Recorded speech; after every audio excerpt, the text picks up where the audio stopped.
ನೋಡಿ, ನಾವು ಅಲ್ಲಂದರಲ್ಲಿ ಹಾಕೋ ಕಸ ಇವರು ಕಿಲೋಮೀಟರ್ ಗಟ್ಟಲೆ ಸುತ್ತಿ ಅದನ್ನು ಕಲೆಕ್ಟ್ ಮಾಡಿಕೊಂಡು ನಮ್ಮ ಪರಿಸರ ನೀವು ಉಳಿಸ್ತಾ ಇದ್ದೀರಿ.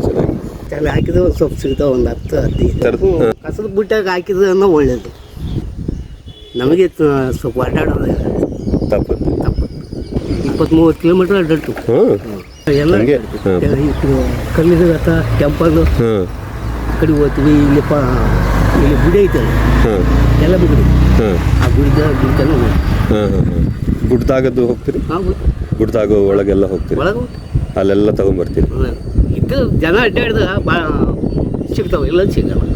ಕಸದ ಬುಟ್ಟಾಗ ಹಾಕಿರ್ತಾವ. ಥ್ಯಾಂಕ್ಸ್ ಅಣ್ಣ, ಚಲೋ ಕೆಲಸ ಮಾಡಕತ್ತೀರಿ, ಚೆನ್ನಾಗಿರಿ. ಆರೋಗ್ಯ ಎಲ್ಲ ಚಲೋ ಅದಲ್ಲ? ಹಾಂ, ಆರೋಗ್ಯ ಎಲ್ಲ ಚಲೋ.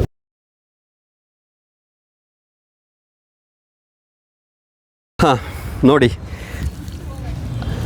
ನಮ್ಮ ನಿರ್ಲಕ್ಷ್ಯದಿಂದಾಗಿ, ನಮ್ಮ ಬೇಜವಾಬ್ದಾರಿತನದ ವರ್ತನೆಗಳಿಂದಾಗಿ ನಾವು ಎಲ್ಲೆಂದರಲ್ಲಿ ಎಸೆಯುವ ಈ ರೀತಿಯ ಕಸದಿಂದಾಗಿ ಅದೆಷ್ಟು ಶ್ರಮಿಕರ ಶ್ರಮವನ್ನು ಪೋಲು ಮಾಡ್ತಾಯಿದ್ದೀವಿ.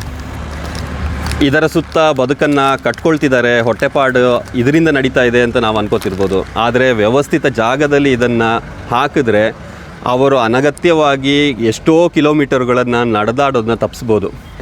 ನಮ್ಮ ಜವಾಬ್ದಾರಿ ನಾವು ಚೆನ್ನಾಗಿ ಅರಿತರೆ, ಅದರ ರೀತಿ ವರ್ತಿಸಿದ್ರೆ ಇದು ಎಲ್ಲೆಂದರಲ್ಲಿ ಹರಡೋದು, ಅವರ ಕಣ್ಣಿಗೆ ಬೀಳದೆ ಭೂಮಿಯ ತಳ ಸೇರೋದು, ನೀರಿನ ತಳ ಸೇರೋದು, ಯಾವುದೋ ಪ್ರಾಣಿಯ ಹೊಟ್ಟೆ ಸೇರೋದು, ಅದರ ಜೀವಕ್ಕೆ ಹಾನಿಯಾಗೋದನ್ನ ತಪ್ಪಿಸೋದು ನಮ್ಮ ಜವಾಬ್ದಾರಿಯ ಭಾಗವಾಗಿರಬೇಕಲ್ವ. ಅದ್ರ ಜೊತೆಗೆ ಅಂತಹ ಶ್ರಮಿಕರ ಶ್ರಮಕ್ಕೆ ನಮ್ಮ ಗೌರವ ಸದಾ ಇರಲೇಬೇಕಾಗಿದೆ. ಇನ್ಮೇಲಾದರೂ ಬಹಳ ಯೋಚನೆ ಮಾಡಿ ಇಂತಹ ಕಸಗಳನ್ನು ಉತ್ಪತ್ತಿ ಮಾಡೋದನ್ನೇ ತಡೆಯೋಣ. ಅನಿವಾರ್ಯವಾಗಿ ಉತ್ಪತ್ತಿ ಆಗಿದೆ ಅಂತಾದರೆ ಇದನ್ನು ತಲುಪಿಸುವ ಜಾಗದಲ್ಲೇ ತಲುಪಿಸೋಣ.